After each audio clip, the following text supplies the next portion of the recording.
office.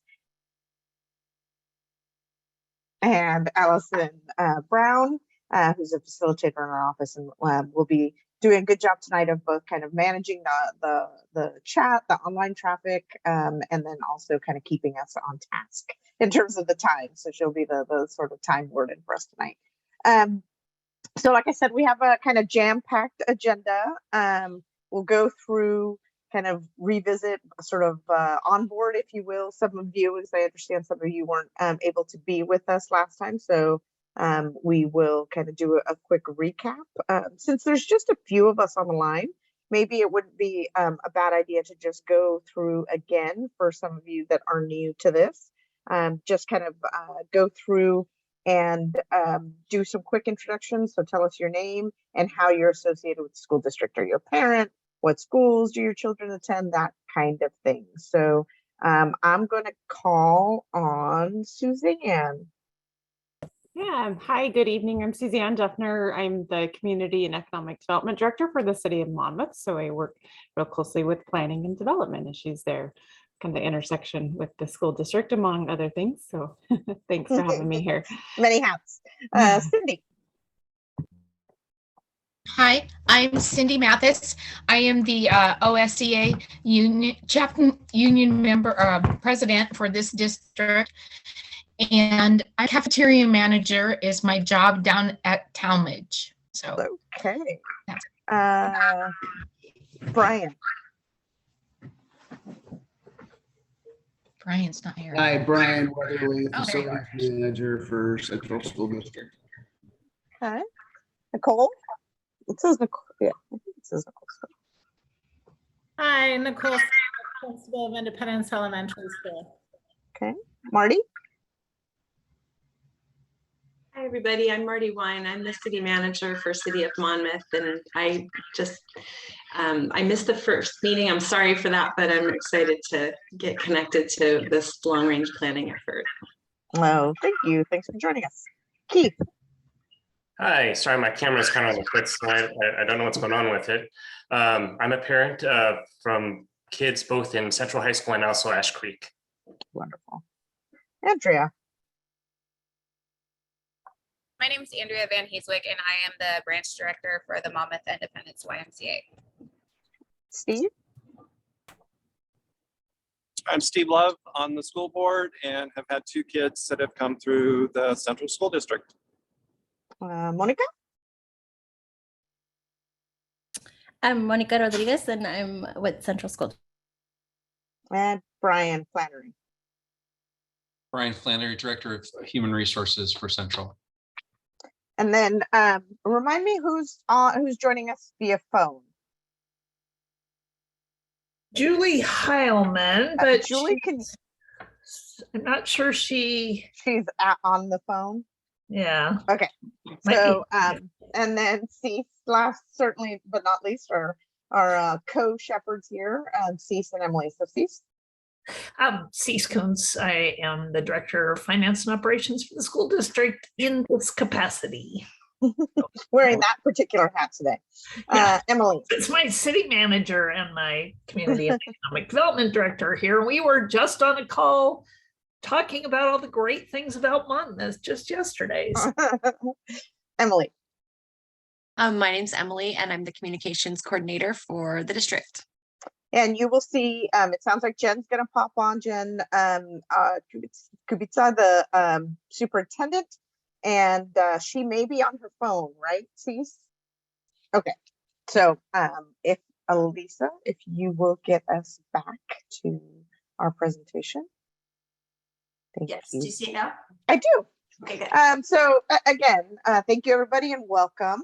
So we are going to do a quick recap, and then our main goals, or our main purpose today is really to kind of take and look at our guiding principles, the needs around your facilities, both in terms of the physical condition of the building and in terms of what we will define as sort of educational adequacy. How is the building doing in terms of allowing you to fulfill your educational vision? And really using that to start to create a list of specific capital improvement projects that you want to get, that you think will be sort of will help you to better achieve kind of that mission and vision. Okay, so that's kind of our main goal today, but we have to do some kind of preliminary work to be able to get there. So the first is to kind of review the draft guiding principles that Elisa created and Alyssa and Allison created. And we'll do that kind of in a gallery walkway and then kind of see if there's any synthesis of that we need to do. And then the meat of the presentation will be around kind of the condition of your facilities, kind of use that as the foundation to then kind of carry that forward. If we have time at the end, we'll do a share back, but knowing that there's kind of a 6-week gap between this meeting and our next meeting, we also know that we'll have to kind of recap that at the end as well. So that's kind of our float if we have if we get into some juicy conversations in doing the exercise. So that's kind of where we are. Anybody have any questions about the agenda? Welcome, Isabel, for joining. So we'll just take a few moments to go through the group norms. These are the group norms that we established last time in terms of kind of how we'll be in community with one another tonight. So I will let you read those and then ask what I always ask, which is there anything in particular tonight that you need to sort of bring your whole self to this meeting? And a martini is probably not on that list, but maybe everything short of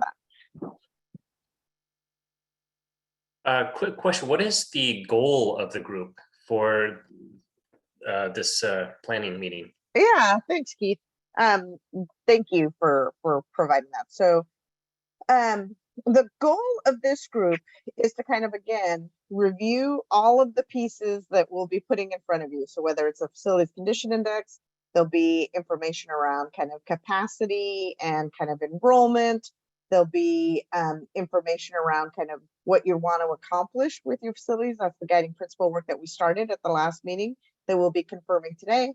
And the goal of this group is to then use that to start to say, what could a capital plan look like for the next 10 years in the school district, right? That's our task, is to develop a long range facilities plan that says not necessarily a bond or two, right? It doesn't necessarily have a definite outcome in terms of what we want to be able to accomplish, but it's a plan that then can be actualized over the course of, should a district decide to move forward with a bond in the future, then they would come to this document to say, okay, where do we start, right? And then this becomes sort of the foundation for any work that would happen beyond that. This is a sort of jurisdictional requirement by the state for districts that are looking to get any funding for school facilities, is to kind of update their long range plan every 10 years. So that's what our goal is tonight.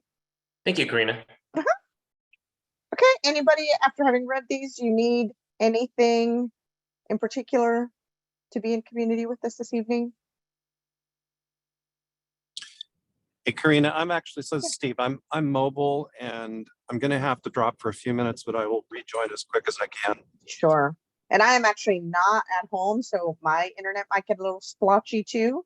And if that's the case, then Elisa and Allison will step in. So if you see me go away, it's not that I hung up on you, but it's that my internet decided to cop out here. Okay, next. So yeah, so again, some of the context that Keith was asking about last time is what we covered in the first meeting, which is just kind of setting the context for what a long range plan is and what your responsibilities are as part of the long range facilities committee, which is essentially kind of take the information that we have and help us make sense of it, right? The other thing that we did last time, and I will point out that, and maybe Emily, if you could put into the chat, there is a website that's been set up that I think has been shared with all of you all that has the PowerPoints from all of these presentations. It has video recordings from those. So if you happen to miss a session, you'll be able to catch up that way. So we also went through and reviewed kind of the themes that came out of what we called our listening and learning, right? Which were the stakeholder engagement sessions. And then I shared a presentation that looked at kind of what are the needs of the generation of students that are currently and upcoming in your schools, right? What are the mindset shifts that are different between maybe what the expectation was when we were in school, and really kind of focused on our small group work around what are the educational experiences we want to bring to students in the district and how then our facilities can support those, right? So really trying to focus on experiences. And today we'll kind of make that transition into saying, okay, then what are the design implications for the facilities? Any questions about that? Sorry. Go ahead. So draft guiding principles. So kind of the first thing we want to do is give you an overview of why we use guiding principles. For us, really, they serve as kind of a touchstone, right? Kind of that foundational document that aligns both your educational goals and then what you need from your facilities to be able to achieve those, right? And so what that does is that helps us to identify and prioritize the capital improvement projects, because we know that there will be more need than you will likely be able to kind of consider for whether it's a future bond or whatever's in your 10-year plan, right? There's things that you could potentially do with less cost, and then there are things that are kind of a bigger cost, right? And so we need to be able to say, all right, let's identify those things that truly are going to have kind of the biggest impact. And so this is the process that we use to achieve those. Is we asked some key questions in our last session. Those have kind of been assimilated, and kind of Elisa and Allison have tried to make sense of what kind of were the themes that you were trying to get after. And there are 8, I think, guiding principles that came into that. And then we'll review them tonight and make any suggested changes and kind of use those as our lens kind of moving forward. And this is just kind of a screenshot of that process that we went through in Miro, just to jog your memory. Yep. And so actually, I believe Elisa has also put the Miro link in the chat. So those of you that are on your computer, you can click on that. You can also, if you have a phone, you can access it that way through the QR code. But what we'll be doing tonight is doing kind of a gallery walk of those themes. So you'll see there that that if you come into the document, will allow you to kind of spend some time going through. We'll take 10 minutes to kind of go through and have you read them. I know that some of you are on your phone, so we're also going to do a screen share of each guiding principle, so that way you have a better chance of seeing it. And then we'll invite folks to provide commentary. So we'll kind of go through one at a time and see if there's anything that people want to modify or change in any way. Okay. Sorry. Okay. Karina, do you want me to share the actual PowerPoint with the? Yeah, it's probably easier. I mean, if anyone wants to get into the Miro board and kind of go through that and kind of walk yourself through it, by all means. But what we'll do is we'll just share the PowerPoint, and I won't narrate it, but we'll just kind of allow you to kind of read each of the consolidated guiding principles at your own pace, and then we can come back together to talk about those in about 10 minutes. Okay, let me. Isabel, I see your hand. Yeah. I have a quick question. Yes. Do we have access to what this looked like 10 years ago or whenever it was done last? I'm just curious what this vision looked like then, last time this was done, and what we've done since then. And just, I mean, I wasn't here then. I was just curious if we had a way to see that. Yeah, I believe for just the meeting minutes and the slideshow, I don't know, Emily, if this is moving forward or if that's from the last long range plan, but in that same Google Drive, can you upload, or on the website, can you upload the previous long range facilities plan? So that way people can look at that if they wanted. I mean, the long and the short of it, Isabel, is when this was done last time, there were priorities that were established. Those priorities led to a bond, which was most recently, the work that was done primarily at the high school, but there were other work. There was other work done at other schools as well, and that I think has been the history, if you will, of the bond program and kind of where your facilities have landed. I don't know, and Cease, you can Cease and Emily or Jennifer. Yeah, I'll just update that a little bit. So when the high school was remodeled, which was our last major project, and there was a long-range facility plan adopted at that time in 2012. We did a slight update of that in 2016. We went out for a bond in 2016 to do some of those changes, and that bond did not pass. So we'll have actually sort of two plans. The 2016 process was not very extensive because it was just really building on the very recent plan. So we'll have actually sort of two of them that we'll be sharing with folks. So that's a good point, right? You don't want to start from scratch. You kind of want to see where you are and then kind of where you've been. Yeah, I just wanted to see what, I'm thinking of, our goals, what were our goals there? What's our progress? How much progress have we made? Where are we at now? Just so that I can have a bigger picture. Yeah, what our input, how much our input today, in this context, how that works. Yeah, that's all. Thank you. Hey, Isabel, this is Jennifer, and I'm joining by phone all tonight. But I think there's two things to that. One is when you look, and again, I'm jumping ahead a little bit, but as you look at some of the critical things, as Cease shared, are the couple of plans that were prior. I think that's going to be good conversation as we move forward, because there is going to be some connections to prior plans, is how I'll phrase it, and some of the critical things that you will see tonight that are going to play into probably a bigger conversation with this committee as we move into our last two meetings. Thank you. Thanks, Jen. Okay, so again, whether you're choosing to follow along in Miro and kind of take your own gallery walk, or we'll just go through the 8 guiding principles here. Does anyone need me to read these? I don't know, some of you are on your phone, you might not be able to see them. So I just want to be sure that you have what you need. I'm going to assume everyone can see them until you tell me otherwise. Okay, so I'll let you kind of read these and then we'll come together. Okay, we just take a minute for each one. Yeah. And I just got a little message about this, but to recap, you're reading, you're seeing if anything stands out to you that maybe should be changed or should be edited to best reflect the needs of Central School District. You're kind of putting this on with your critical cap, but maybe not too critical.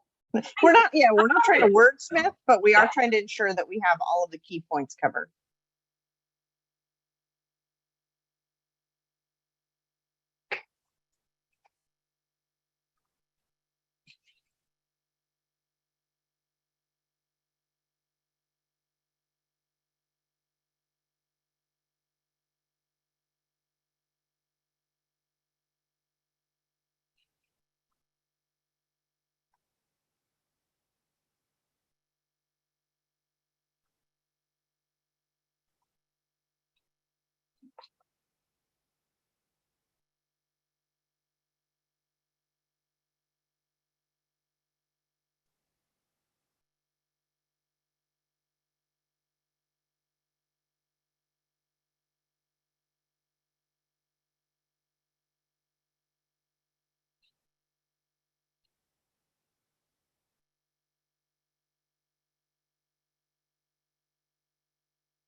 And it's our last one.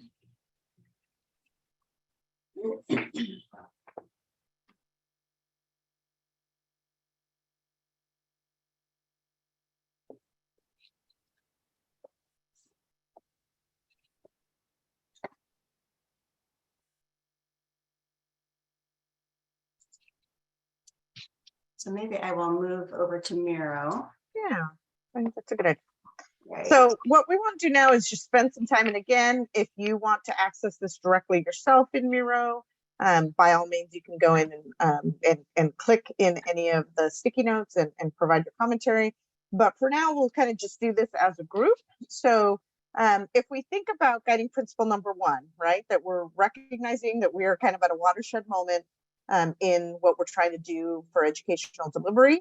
What are the roles of facilities in supporting the evolving needs of current and future generation of learners? Is there anything here that you'd suggest needs to be changed, needs to be added, clarified, that you have questions about?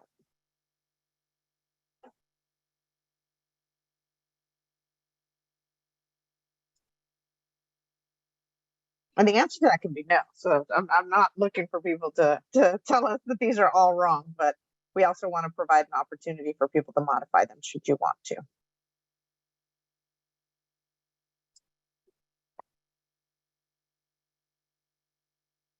Maybe zoom in a little tighter, Elisa, so people can read it. And then we'll take notes. Allison will cover us on the note taking. Okay. Okay. Oh, I'm going to add Jen. one thing. Sorry, I think bullet number 2 is key. I think we have a very diverse community, and I mean that in a very positive way. I think that that's one of the things that drew me to this school district. But I do think that is going to be a big piece of how we communicate that. And some of the ways the traditional education back in the, I'm going to say 50s and 60s, when a lot of these schools or earlier were built, and some of the barriers we are running into now even in our school facility. So I think just that's going to be one of those key things of how we communicate that out to our community, because I do get those comments every once in a while, but this is the way I was educated, so why doesn't it work? I mean, it's a very different generational gap. And so I do think there's going to be some key things that we're going to need to help in that communication and education of what that looks like. Yeah. Indeed, that is always the hardest part of this work. Okay. Can you move over to the second guiding principle? Okay. Educational delivery, just as we're talking about now, we recognize is not a one-size-fits-all enterprise, right? That we need to provide a range of flexible and adaptable spaces and furnishings that inspire engagement, and then support those different ways to reach all of those varieties, that diversity of student body that Jennifer was talking about, to ensure that everyone's getting what they need to thrive. Was there discussion in this section previously? I missed the first one. Okay, Brian. But was there discussion about, I see it says address overcrowding to ensure that class size remains reasonable. But was there also discussing when you're talking about multifunctional spaces and that flexibility, is that a space in itself is large enough? Because sometimes I've seen this happen with other designs. I saw this in Corvallis School District when they did a redesign at their middle school, is that they created those flexible spaces at the expense of the size of the classrooms and of the set classrooms. And so just thinking about that kind of balance of being careful not to end up losing, if there's something that we build later on, not losing the having a large enough space for having those flexible. Is that making sense? Yeah, to ensure that each of the spaces that we provide, whether it's the primary instructional space, a classroom, or flex spaces, are right size, right? Yeah. That you're not sacrificing one for the other. Okay.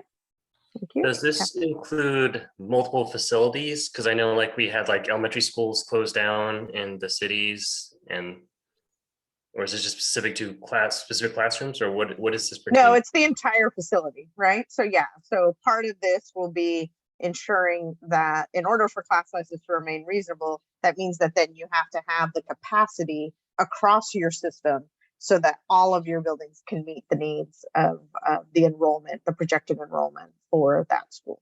So that's how you get to kind of that big piece of, do we have enough to go around for all of our students in every school?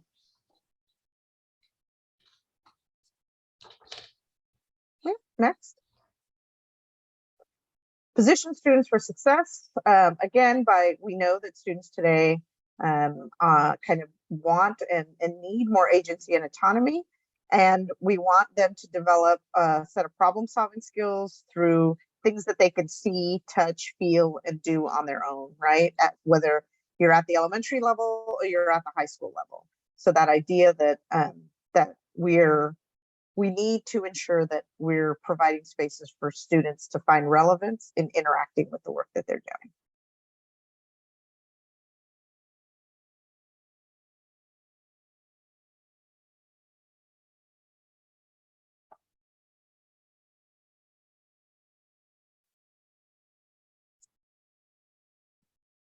doing.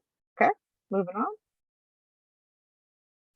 Expand access to some of the specialized rooms, your career technical education, science, art, that reflect sort of not only the interests, but sort of inspire engagement, prepare folks for life beyond high school, whatever that looks like, right? So whether it is college, career, the military, whatever life looks like after high school, that we want to be sure that we're equipping students to thrive equally in all of those opportunities.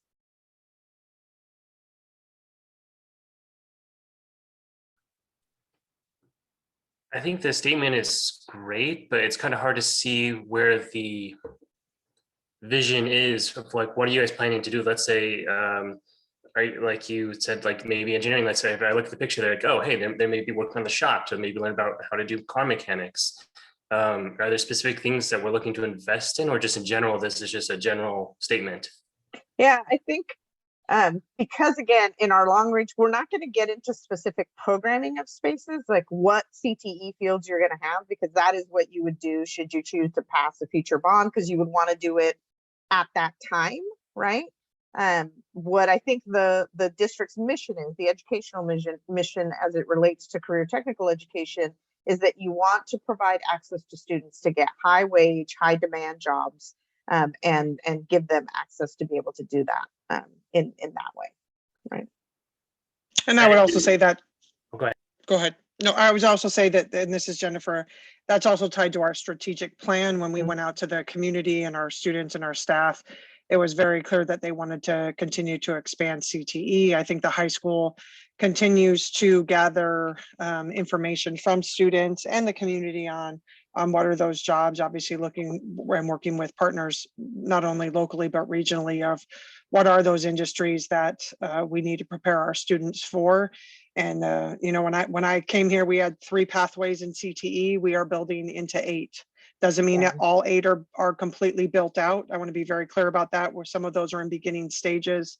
But I think that's some of those pathways.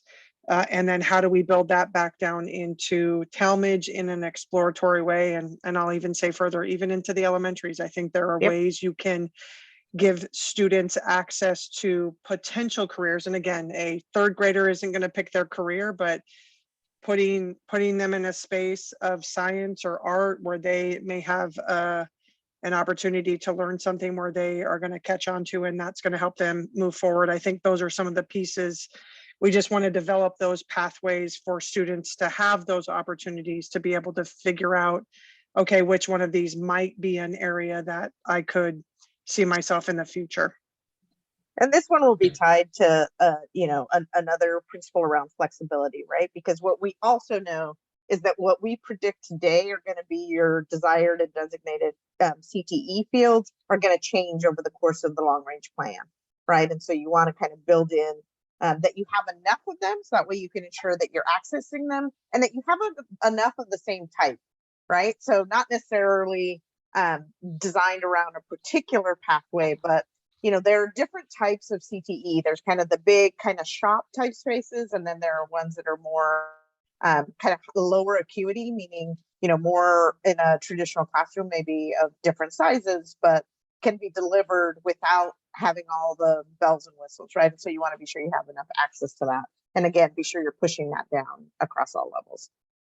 I would add in consideration of how the facility will allow for collaboration and integration, so that CT isn't set off into a different space, and where it's placed in proximity to science, for example, or to some of the other areas would be important to look at.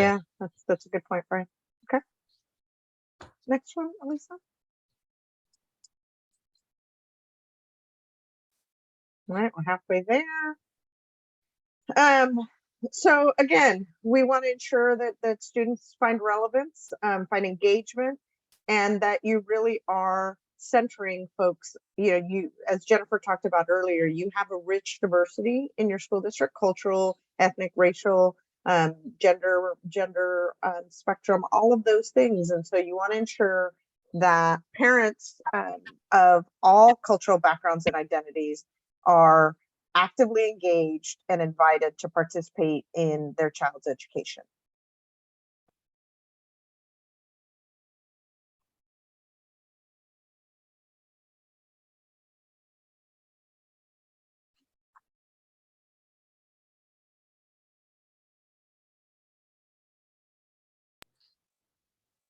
Maybe put a couple of statements on how that's being accomplished. Maybe like family heritage night, or something you guys do at the high school. I've seen you done in the past, or just some examples. I'm sorry, I'm not quite sure who the target audience for the slides are for. So the target audience is you all, right? Because again, you're using these as the lenses by which you're going to prioritize your capital improvement projects. And then obviously, as we share this out with a board or with your public, it's important for them to understand the lens through which you made your decisions. But in terms of the people that are actively using these to do work, it will be you all, right? So I think some of those nuances that you're talking about, Keith, around how some of these are accomplished, or some of that specificity, those are conversations we can have as we're talking about the capital improvement projects themselves. Because I don't know in a long range plan that you would put something like that in, because that's how you're doing it today. That doesn't mean that's how you're going to do it tomorrow, or 8 years from now, right? I got you. Thank you. Mm-hmm.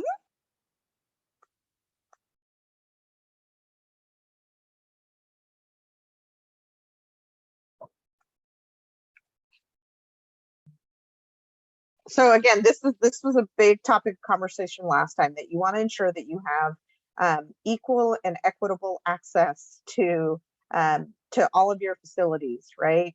For everyone of every disability, folks that are living with, whether it's behavioral, physical, whatever it is, disabilities, and wanting to ensure that you all have access to that. So these are points around that, both inside the building and then obviously outside the building as well. And that idea of universal design, right? So that it isn't just necessarily even about ability. This is around different body sizes and different ways that people sort of engage with their environment.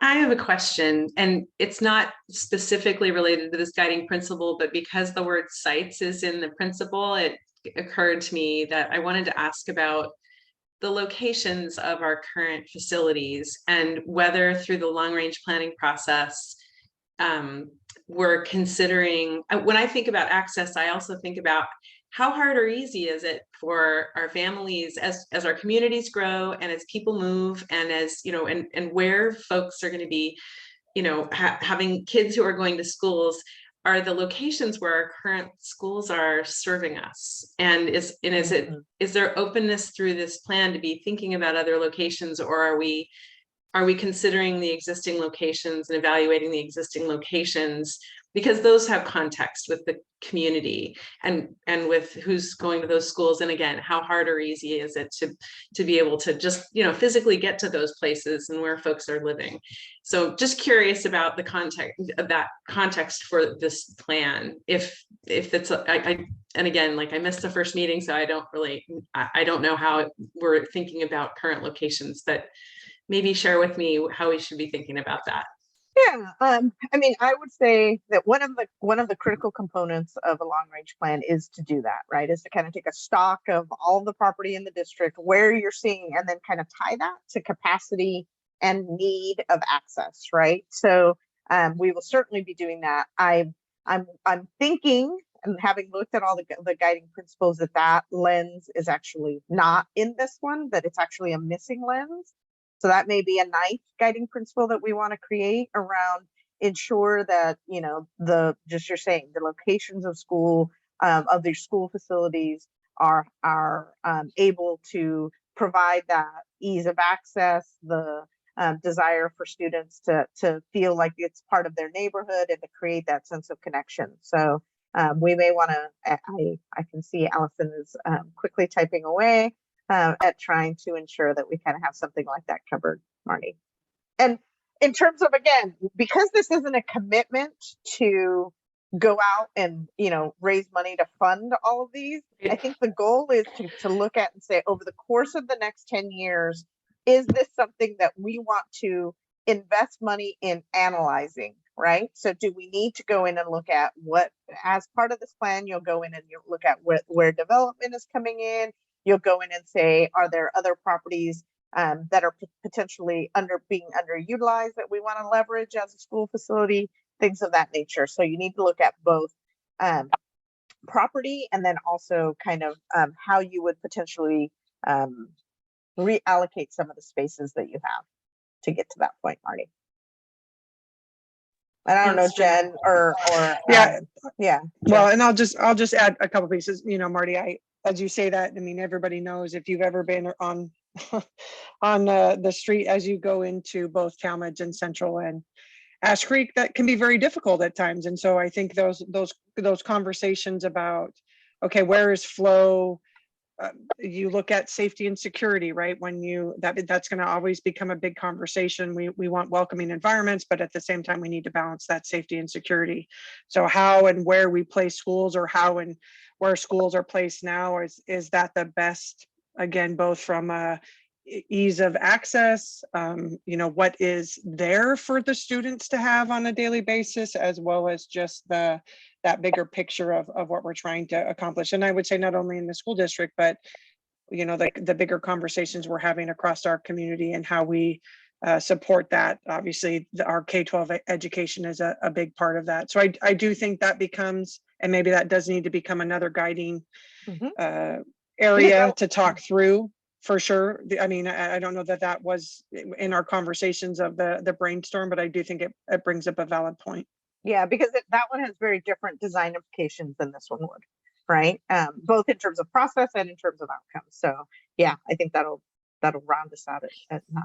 And I should just say, I was not suggesting another guiding principle necessarily. No. I think all I was trying to point out is that, like, I think that the location, whether you're talking about inclusive and accessible, or you're talking about connection with community, or thanks, Dr. Kubista, about like safety and security and what the child is getting when they're at school, just feels like somewhere we should incorporate that if it's going to be a future consideration.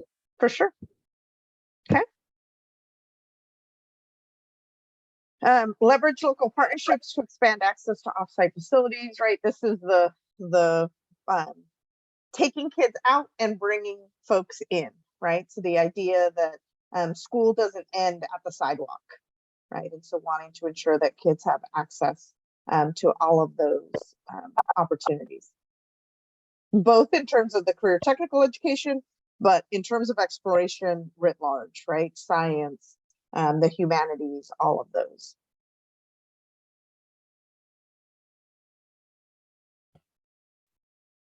And we know that some of these, even though we define them as guiding principles, may not have design implications, right? Like transportation and scheduling barriers. That may not be something we solve with facilities, but at least it's something that we recognize, and then we can ask ourselves, is there a design implication for this relative to facilities, right?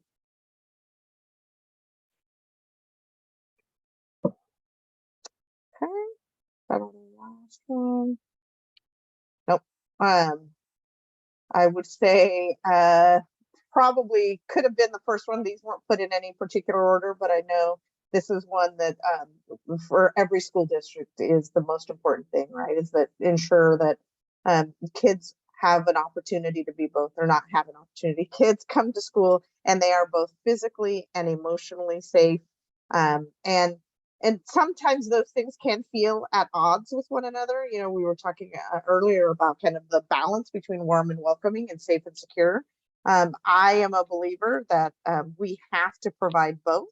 But at the end of the day, you want to ensure that your community, your students, your staff, everybody is able to go home and live their lives happily. So trying to ensure that we're getting that.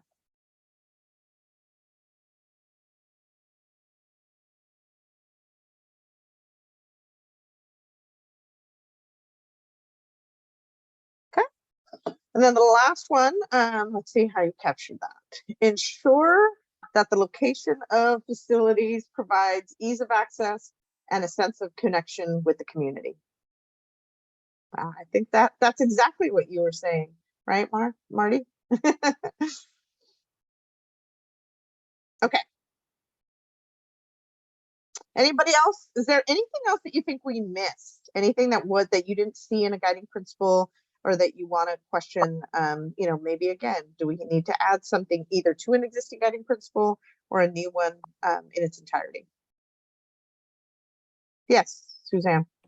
Yeah, I don't think it's necessarily adding or changing the wording of the guiding principle, but it struck me the one that was talking about partnerships with other organizations, community partners, and offsite facilities. Might be worth a call out to specific partnerships with WU, with the teacher college training there, and some cool opportunities to tie into that, and you know, trying to expand the pipeline of teachers coming into Central School. And workforce issues are an issue, but you know, if there's facilities that can help support that in some way, and I'm probably not verbalizing that clearly enough. Sorry, I'm not don't speak educator speech. Yeah, but I mean, exactly. that I mean, you have a makes kind sense. of unique opportunity, right, to provide practicum, essentially, environments for your pre-service teaching programs that you have in town. And so I think that's a good point, right? That this gives us an opportunity. This would be one that I'd probably add. I wouldn't create a new guiding principle, but maybe there's another bullet that we put in here in terms of leveraging the potential partnership that you have with your, but educational partners to provide pre-service teaching opportunities. And maybe we do and again, push on me a little bit. I think we could probably list out who our key partners are. I mean, again, we have great partners both locally, but I would also say regionally, when we talk about Western Oregon, people don't know this, but there's some great work that Western Oregon is doing with Chemeketa Community College. So there is a direct line of, if kids start at the community college and then potentially get into as the educational realm or other routes that may come, I think those are key things that we may be able to highlight. We can possibly share that with you of who our key partners currently are, just to help the community and understanding of how we continue to do that work, because we can't do the work alone. Yeah, and I just real quickly, I think that from Western and Chemeketa and as partners, but I think there's a lot of opportunity, and we have amazing community partners like the Y, the Gate, CSC, and I'm now mentioning some which I shouldn't have started, because now once you start and then you're going to leave somebody out. But the cities, the libraries, I mean, really people and organizations that step up and want to be a part of things. So any opportunity we have, I even think like a food bank, like how do we which I know is a little extreme, but like really a community space that helps provide supports and services to our families, and helps educate our children to become parts of their community when they're done with us. Or not done with us, but when they exit our system. I think this is probably covered on a couple of different slides in some ways, but as we have those deeper, stronger partnerships, the physical structures don't always facilitate that working out well when it comes to whether it be office spaces or say in the CTE realm, how we can partner effectively with various businesses and industries, and having a space that work can happen together between them, whether it be a during school thing or an after school, or opening up our facilities, for example, for in a way that's modular, where we don't have to open up an entire school building, but can make it more usable to the community and that. So I think there's some thoughts about how to enhance that collaboration by the way that we look at the spaces. Okay. All righty. Thank you for that. Okay. So I think we're going to switch back to the PowerPoint presentation, Elisa. And then, Hey, go ahead, Karina. Stephen. Mhm. Yeah, I wanted to loop back to Keith's question about the CTE. I think in this process, I'd like to have a discussion. I'd like to hear some community input on kind of what, I mean, it's building out the principle around what type of CTE. We are not, in the backyard of Intel where you can partner with industry. We don't have a lot of industry in our area. And I've often wondered if we shouldn't be either focusing on more of the vocational or more of the virtual type skills like software engineering. But we've never had a discussion about, for our specific location in Oregon, what type of CTE, and I know it changes over time, but I think there needs to be a discussion in this about how we think about CTE over the next 10 years and how we want to differentiate ourselves from others. And then it also then feeds into what types of partnerships we might want to seek out. Right. So if we can just find a place to have that conversation, I'd love to hear some feedback on that. Hey, Steve, and let me, Yeah, can I Jen. add to that? So there's an integrated system process that has been released by the Oregon Department of Education, and I'm not going to go into that. That's the weeds of us educational superintendents, et cetera. But part of that is going out to the community, and as I have done, I'm going to say prior COVID, and then a little bit what we did during COVID with our community committee. But we're going to be going back out, and part of that link in there is tied to career and technical education, Steve. So that's going to be a big part of our conversation, being able to share where we are and what we're doing. I'm going to say specifically at the high school to start, but then that next big lens, as you're saying, okay, thinking forward, what does the community see and what might that look like for preparing our students for jobs, et cetera, moving forward. So that's going to be a big part of our new processes tied to the integrated systems that we're required to put in place through the Oregon Department of Education. Okay, that makes sense. So we'll rely on that process to do what I was suggesting. And then here, as we're putting together the long range facilities plan, we should somehow connect to that process. That's how we determine how we shape our CTE. Yeah, we can definitely make references to that, right? In terms of, as you start to consider what the capital improvements are, ensure that you're in alignment with your strategic plan and the CTE pathway plan that Jen's talking about. Okay, and it looks like there's also a group from Polk County that meets quarterly to talk about this, Jen, that you may either connect with or already be in connection. Okay. All right, Miss Elisa. Okay. Can you guys hear me? All right. So next we want to go over some information with you from your recent school facility assessments that were conducted last year. And there's a Sorry, lot of- Lisa, I want to pause you for a minute because you are kind of cutting a little bit. Is that just happening on my end, or are you all hearing kind of her cutting in and out a little bit? Maybe. No, yeah, we can hear that too. Okay. So Yeah, weird message on my maybe turn off your video so you can get more bandwidth that way. All right, try it again. All right, is that any better? Yeah, just get closer to your mic. I think it switched mics on me or something. Is that any better? No? Slightly. Mm-hmm. How about that? Is that better? No, it was better before.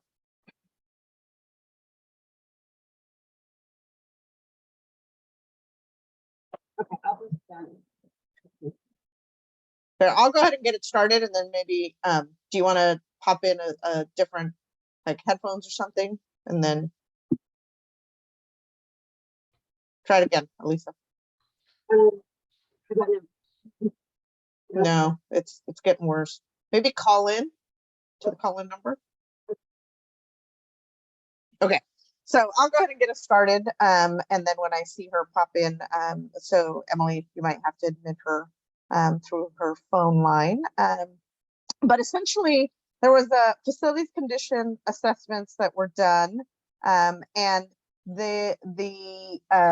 that each of your facilities, not just your school facilities, but your transportation and maintenance building as well, that outline not only kind of the physical parameters around the building, the area, the year that they were built, and typically these aren't built over the course of 1 year, but they kind of get remodeled over time, the age of the building, and really what you're trying to get at to all of this, if you look at the far right column, is what we call the facilities condition index, right? So what that typically means is it is the percentage of the repair budget over what it would be to replace it to what it was built at that time, right? So not necessarily to, in 10 years time, but kind of if we look at it when that facilities condition assessment was done, what the replacement cost would be. So what percentage of that are the physical improvements needed? And so the lower the number, the higher, the better condition the building is in, is typically the way of thinking about this, right? And so you want to be sure. So if you're starting to get, you're actually in a pretty good place in that you don't have schools in some other districts. We're seeing schools that are like 50, the repair budget is like 50% of the replacement cost. So then you start to have conversations around where is that threshold for replacement of the school rather than continuing to invest in what at that point would be bad infrastructure. Elisa, are you back on? Yeah, can you hear me? Yes. Oh, yay. Okay, I'm glad that worked. All right. So I think I covered this one. Mm-hmm. Oh, I appreciate that. So, here you can see kind of a comparative view of all of your facilities according to the index that Karina just described. You can see that Independence Elementary has the most critical needs, probably not surprisingly, due to the age of that facility, followed by Monmouth, and your transportation maintenance building, admin, Ash Creek, and is in. Not at Ash Creek Elementary is at 7.4%. You have the Ash Creek Annex, which is in the best condition. So just to give you kind of that comparative view. And then Elisa, when you go back, what I was trying to get at is that red line is kind of the threshold of where you start to consider that your facilities are going into that kind of poor, right? Or critical need for replacement. So you can see that you are in a pretty good place. Both Independence and Monmouth Elementary schools are starting to get into that poor condition, but you haven't reached the critical point yet in any of your facilities. And this is just looking at the physical condition of the building, not the educational adequacy, just the physical condition. Yeah, that's an important distinction.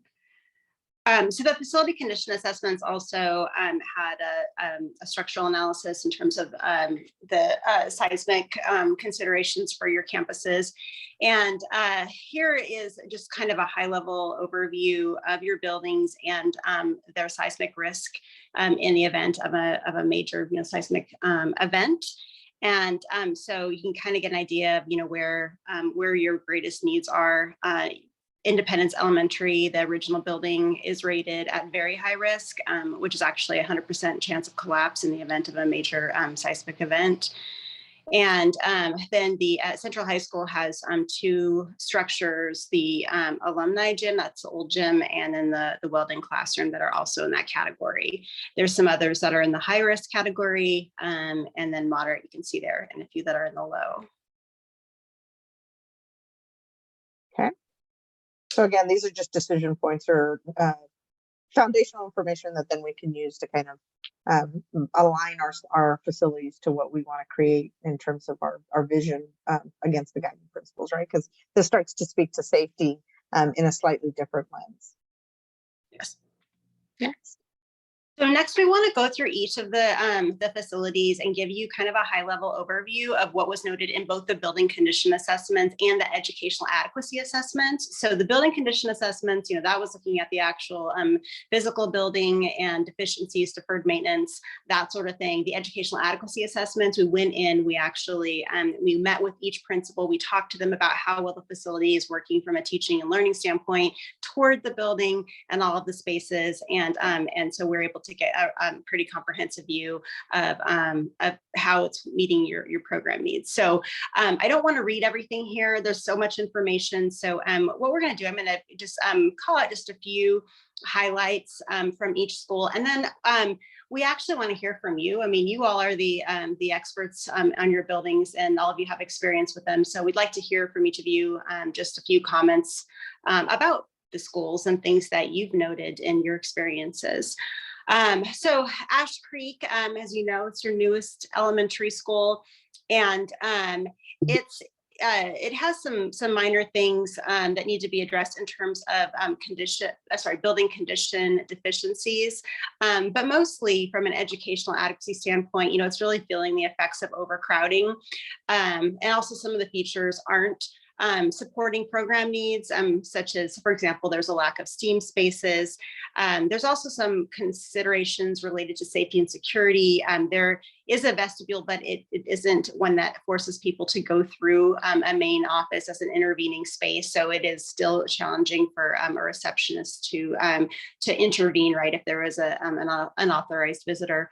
And a lack of exterior fencing. So there's some safety and security considerations there. There are extended learning areas, however, a little tough to supervise, we're told from the principal. But yes, that's some of the main highlights of Ash Creek. And so I'd like to hear from any of you. Keith, I think you said you had, is Keith with us still? Experience as a parent, right, from Ash Creek? Yeah. Sorry, I was just meeting right now. Give me a sec. So I have 2 kids coming this fall. My daughter will be in 2nd grade, and my son will be coming in kindergarten. Overall, we've been pretty happy with the facility. We felt the kids been safe. I noticed that some of the playground equipment is kind of is missing, like some parts, like the ladder or some poles where they used to be are gone. I also said they're doing pretty good at the fields, but I do notice that the fields are bumpy on the outside where they could roll their ankles. I know we had issues in the past. So let's say for the high school girls soccer team, they rolled a lot of ankles out in the fields just because there's not enough facilities for them to do their sports activities. But back to the elementary school, overall, I mean, it's an amazing school. We've been very happy with our kids there. Awesome. Anybody else have any input, anything you want to share about facility implications at Ash Creek? I would like to point out about the cafeteria. I truly know that having so many children packed in there, it's hard to get around for the kids so that they can carry their trays. it is severely small area that they have for the cafeteria. So I desperately think they need to upgrade that. Yeah, I think that was generally felt as well. It was really undersized.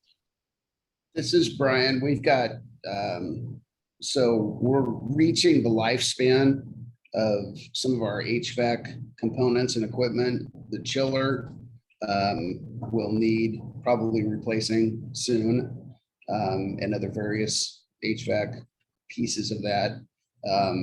It might be good to look at adding a chiller or two for the pods to add AC throughout the building.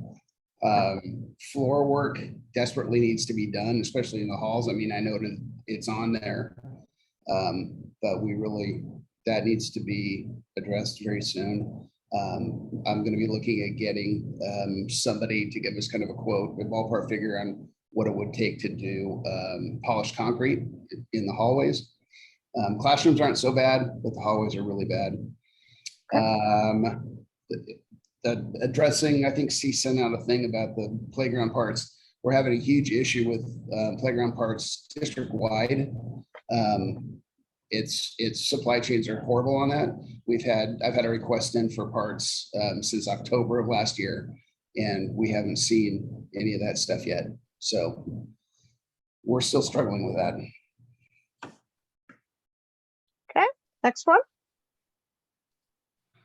All right. Hey, Alyssa. Yeah. Is this where we talk about the maximum capacity of the school, or is that a separate step? That's a separate, that will be actually one of the main topics of our next meeting. We will have a presentation on 10-year enrollment projections, and we will present that information alongside your capacity calculations for each school building, and give you kind of a holistic view. Okay, thanks. So when we say also, I mean, that's a good question and a good point, because in this presentation, when we talk about, feeling the effects of overcrowding, that's what we're hearing from your staff, your teachers, your administrators. And so we'll have a more, quantitative view and presentation of that next time. That makes sense. Okay. All right, so Independence Elementary School, obviously your oldest school, right? And renovation needs typical of a nearly 100-year-old building, not too much longer, just 12 more years, right? Like a big celebration. But typical things like systems replacements. So you have the boiler and mechanical units reaching their end of life. There's going to be some hazardous substances mitigation required with an older building like this. You can see the different items listed here related to building condition, also playground accessibility upgrades needed here. From an educational adequacy standpoint, with these old buildings, they have so much character, and a lot of times have a special place in the heart of community members, but they were obviously built at a time when education was very different. And so it's tough sometimes to be able to adapt these on a day-to-day basis to next generation learning needs. And so with Independence, you don't have any extended learning areas. You can see here on the bottom right-hand corner, there's areas where you have a little table up in the hallway, but that's about the extent of it. One of the cool things about Independence, though, is they have larger classrooms. They're pretty spacious classrooms, and every classroom, I think, and correct me if I'm wrong, Generous, but I believe every single classroom has a small office attached to it they're used for different purposes. So there's some potential there for even some extended learning if it was a little easier to supervise. But also, yes, undersized cafeteria here, lack of office space. You've got specialists in classrooms in some instances, and feeling overcrowding as well. At the time we did the assessment, actually, the library was doubling as a kindergarten classroom. So would anyone like to chime in on Independence? Maybe Nicole?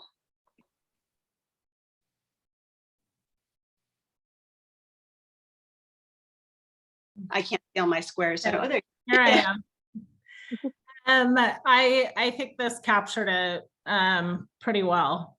So Awesome. I don't have a whole lot to add. I think this is quite a bit.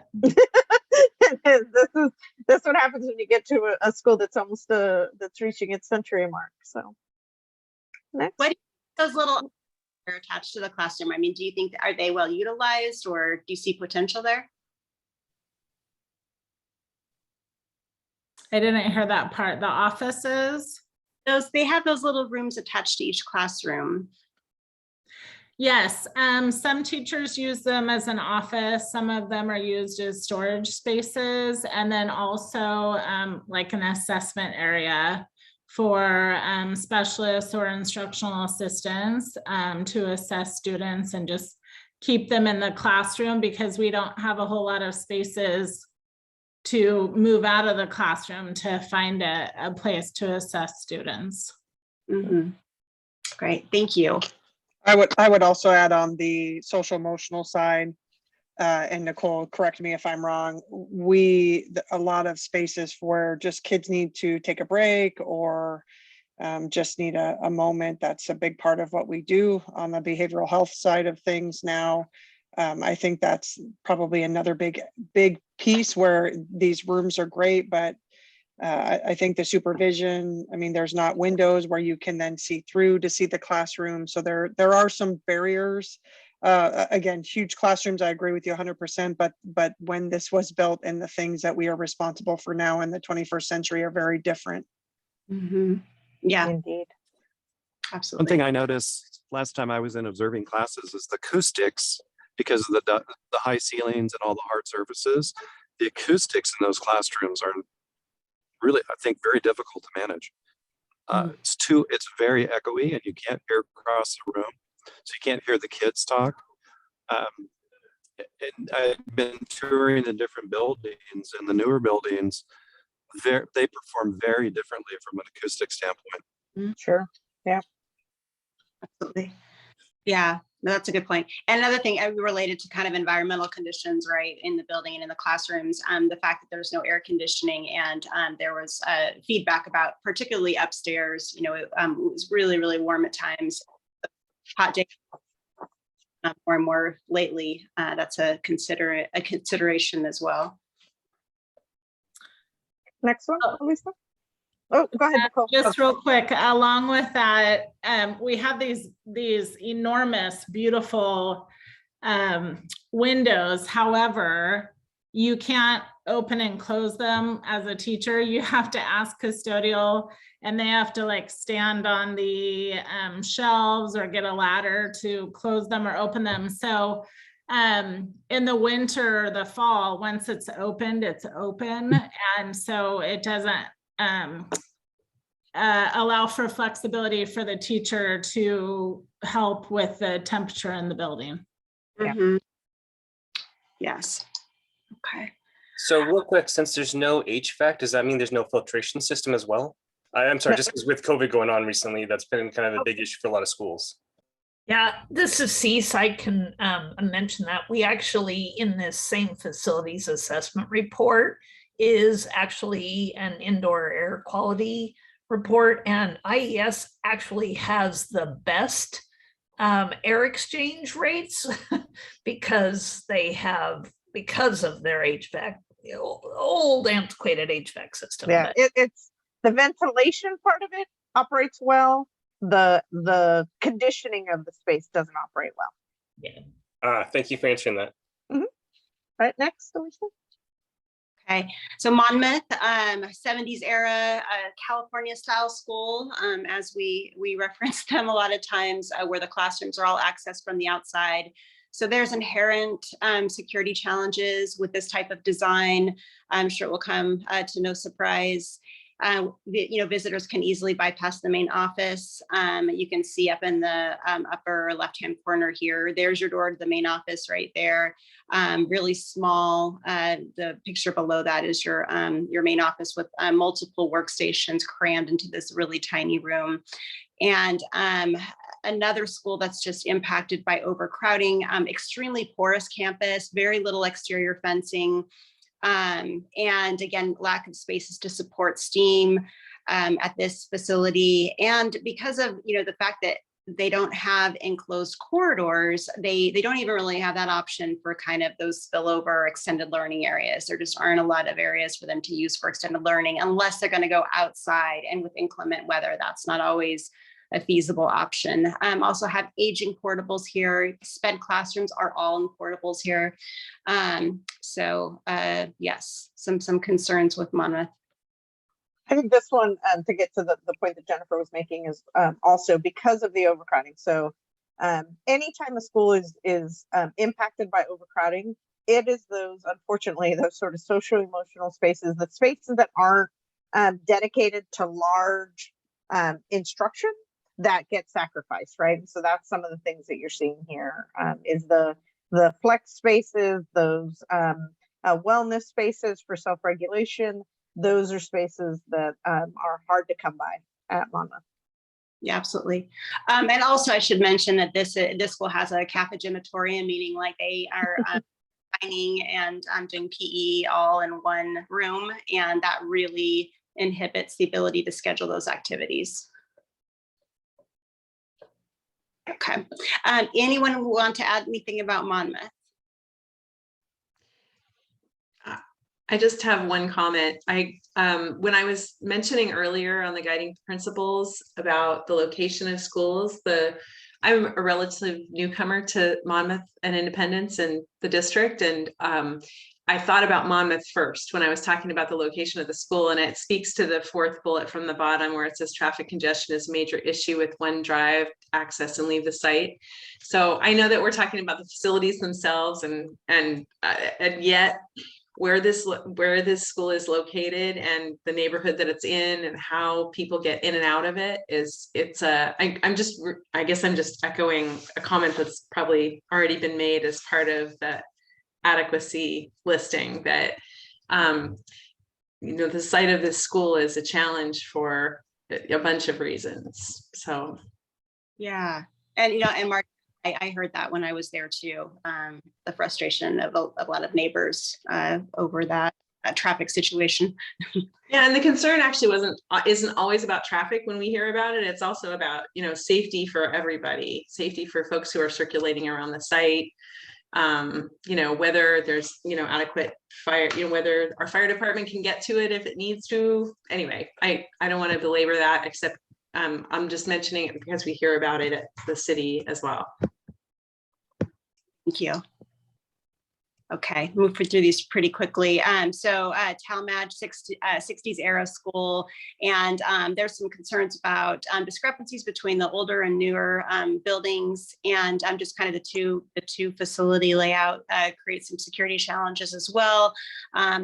There's a number of upgrades that need to happen, system upgrades, including HVAC, plumbing, and electrical. Another facility affected by overcrowding.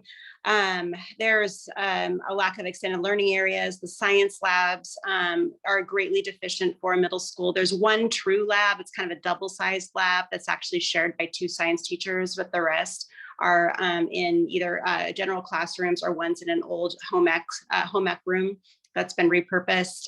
There's a lack of STEM and CTE type spaces. There is a shop on site, but it's actually used as the district's print shop currently, so it's not open to their use. There's some concerns with the life skills classroom for special education students as well. Anyone want to add anything with Talmadge? Cindy, maybe?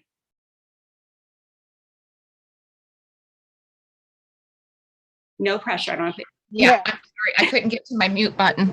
I do feel like there needs to be, and maybe I'm just not reading that, a multi-purpose room, for the kids to gather, because I'm just going to go from my point of view, which is a lunch lady. When the kids are done eating lunch, there is really no place for them to go to have any kind of entertainment or entertain themselves for approximately 20 minutes.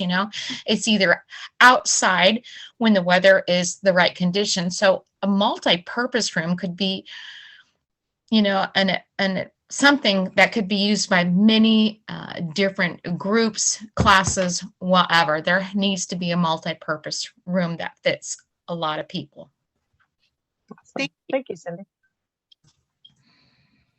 Okay, Central High School, last but not least, 1950s was when it was originally constructed, but there's been work on it since then, renovations and additions. It received the most attention under your last bond, as you know. And although a lot of like major physical upgrades occurred at that time, there are still now we're back at a point where there's system upgrades that need to occur, including HVAC upgrades. I think that's like a sizable need. And Brian, you can add on if you'd like, electrical upgrades as well. It has a lot of nice features in terms of an educational adequacy standpoint. Do have some extended learning areas you can see up at the upper right hand corner, and science labs and some CTE spaces, a wellness room. There's some security issues with the placement of the main office relative to the main entry. Again, like here, you can bypass the main entry and not be intercepted by staff. But yeah, so that's and they're looking at a future makerspace as well, but that's in process. So to add to that, probably the largest urgent repair that needs to happen is the older part of the roof on the south, basically the south side of the building, from the arch south. It's in horrible shape. We have multiple leaks that we struggled to find.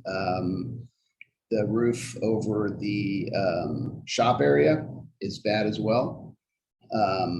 That needs to be replaced. We have areas up there that need new stucco and need serious painting on the older part of the building. There's not a lot of paint on it, and it needs paint badly. Windows are all in pretty good condition. HVAC stuff we manage. We're getting kind of concerned about the large AEON units that provide air conditioning to a lot of the newer part of the building, the office area, the auditorium. Sometimes those go down and we have to kind of scramble and get fixed. So those are reaching their life. Those are just some of the things that while it is the newest building and most of the money was spent, there is still some stuff that didn't get addressed in the bond. So it is the sort of one that has the most attention, but it's also the largest building in the school district. So obviously you couldn't get to everything. So there's still things that Brian's getting to, which are things that we typically talk about kind of on a deferred maintenance list. Those things will always kind of come up, right? So as you start to think about a long range plan, there is this kind of the need to address deferred maintenance or ongoing maintenance across the district. Okay. And then other district buildings, just have some a summary here. I'm not going to spend too much time on these because we really need to get to our group work. So, but you can see there's work that needs to be done at each of these buildings, the admin building, the Ash Creek Annex, and the maintenance and transportation building. So keep those on the radar as well. All right. So next, we're going to transition into small groups and head over to Miro. And the assignment that we have for all of you is you're going to be, depending on what group you're in, you're going to have 3 to 4 guiding principles to work with. I think we've got 3 each. Okay, great. 3 then. And for each of your assigned guiding principles, we want you to start to identify specific capital improvement projects that relate to those. So Cindy, like you were talking about, multi-purpose room, right, at Talmadge, that would be an example of a guiding principle. I'm sorry, of a capital improvement project, rather, that, we would potentially be able to put under one of our guiding principles. So those types of things are what we want to identify. Yeah, and so we'll each of us, Elisa, Allison, and myself, will take a breakout room, and don't forget to hit record in your breakout rooms, Elisa and Allison, and then we will share the Miro board, so that way you all could just really talk about what it is that you are seeing. So Elisa, do you know who's going to what room? Yeah, I'm gonna have to just give me 2 minutes. Hold on Okay. 1 second. Anyone have any questions about the exercise, what we want to get out of this while Elisa's setting up the breakout rooms? Okay. Yeah, we're really just looking to say, as we start to manifest what we want in the guiding principles, what are then the implications for space and place, right? And some of that might be, again, like this school needs this, or it might be more overall. It's like we have to really invest heavily in STEAM facilities at each school. Or again, we have to ensure that we're meeting the needs of our maintenance so that the building is warm, safe, and dry, right? Those are kind of bigger picture things, but then if there are specific site-specific elements, then we'll want to capture those as well. Okay, I'm just about ready. All right. Y'all ready to go? Yeah. All right, which rooms are we going to? Allison, you're 1, and I am 2, and Karina, you're 3. Perfect. Okay.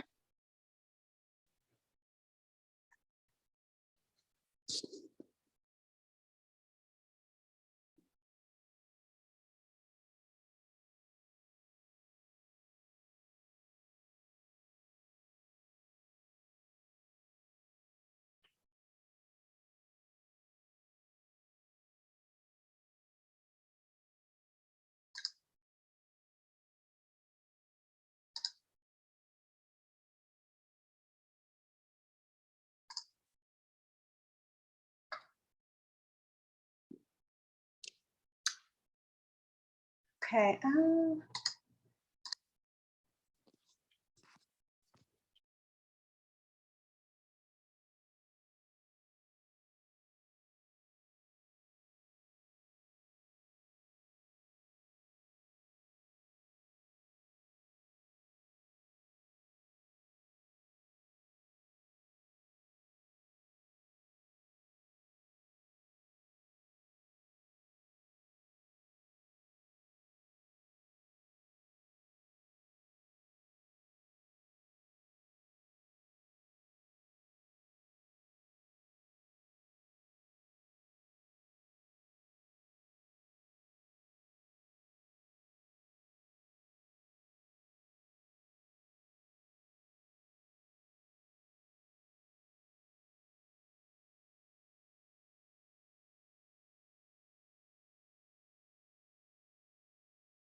Welcome back, everyone. I think everyone's coming back in here.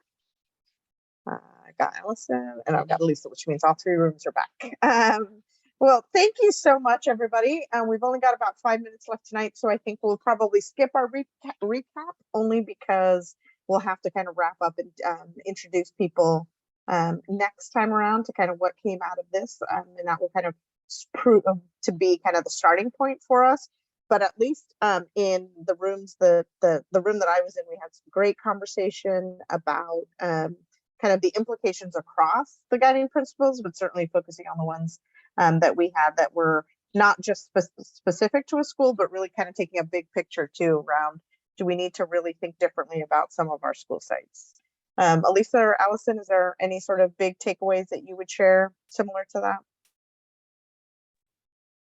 I think I heard more, and that size is continuing to be an issue, and just like capacity. So I suspect that this will be a theme that we'll continue to encounter through all of our conversations, but at least we're consistent, right? Yeah, and again, you know, we heard it today in terms of not just the guiding or the small group work, but in terms of the educational adequacy, that feeling of overcrowdingness, right? So next time we come together, we'll be able to marry that with kind of what the demographic and enrollment projections are telling you in terms of capacity, and then what your buildings are kind of able to hold, right? If they're basically saying, hey, we're growing, that's going to further exacerbate the issue. But even if they're not, if they're saying we're not growing, we're staying the same, okay, well, we're feeling this crunch now. So what are the implications for that? Elisa, any good takeaways from your groups?